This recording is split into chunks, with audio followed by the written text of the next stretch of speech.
പാകിസ്ഥാൻ കവചമൊരുക്കിയിട്ടും ഇന്ത്യയുടെ പ്രഥമ പ്രഹരത്തിൽ തന്നെ ഭീകരർക്ക് അടിപതറി. പുലർച്ചെ 1:05 ആരംഭിച്ച ആക്രമണം 25 മിനിറ്റ് നേരം നീണ്ടുനിന്നു. സ്കാൽപ്പ്, ഹമ്മർ മിസൈലുകൾ ഉപയോഗിച്ചായിരുന്നു ആക്രമണം. ഭീകരകേന്ദ്രങ്ങൾ മാത്രം ലക്ഷ്യമിട്ട് നടത്തിയ ആക്രമണത്തിൽ കര, നാവിക, വ്യോമസേനകൾ സംയുക്തമായി പങ്കെടുത്തു. ഇന്റലിജൻസ് റിപ്പോർട്ട് പ്രകാരമാണ് ലക്ഷ്യസ്ഥാനങ്ങൾ തിരഞ്ഞെടുത്തത്.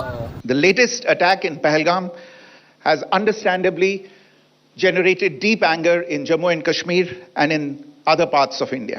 It was deemed essential that the perpetrators and planners of the 22nd April attack be brought to justice. Lashkar ഭീകരരായ Hafiz Abdul Malik, Waqas Hasan എന്നിവരും ആക്രമണത്തിൽ കൊല്ലപ്പെട്ടു. ലഷ്കർ തലവൻ ഹഫീസ് സയ്യിദിന്റെയും ജെയ്ഷെ മുഹമ്മദ് തലവൻ മസൂദ് അസറിന്റെയും കേന്ദ്രങ്ങൾ ഇന്ത്യൻ തിരിച്ചടിയിൽ ഇല്ലാതായി. മസൂദ് അസറിന്റെ ബന്ധുക്കൾ ഉൾപ്പെടെ മരിച്ചതായും റിപ്പോർട്ടുണ്ട്.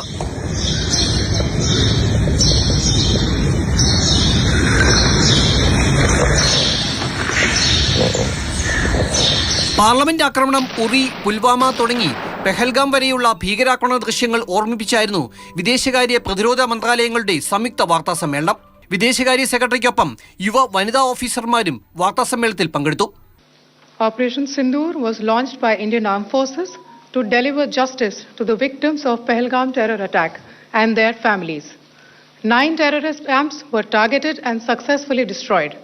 ഓപ്പറേഷൻ സിന്ദൂറിൽ പങ്കെടുത്ത മുഴുവൻ വ്യോമസേനാ പൈലറ്റുമാരും സുരക്ഷിതരാണെന്ന് സൈനിക കേന്ദ്രങ്ങൾ വ്യക്തമാക്കി. പ്രത്യാക്രമണത്തിന്റെ പശ്ചാത്തലത്തിൽ ശ്രീനഗർ, ധർമ്മശാല, ലേ, ജമ്മു, അമൃത്സർ തുടങ്ങിയ വിമാനത്താവളങ്ങൾ അടച്ചു. രാജ്യാന്തര വിമാന കമ്പനികൾ പാകിസ്ഥാനിലേക്കുള്ള സർവീസുകൾ റദ്ദാക്കിയിട്ടുണ്ട്. മാതൃഭൂമി ന്യൂസ്, ഡൽഹി.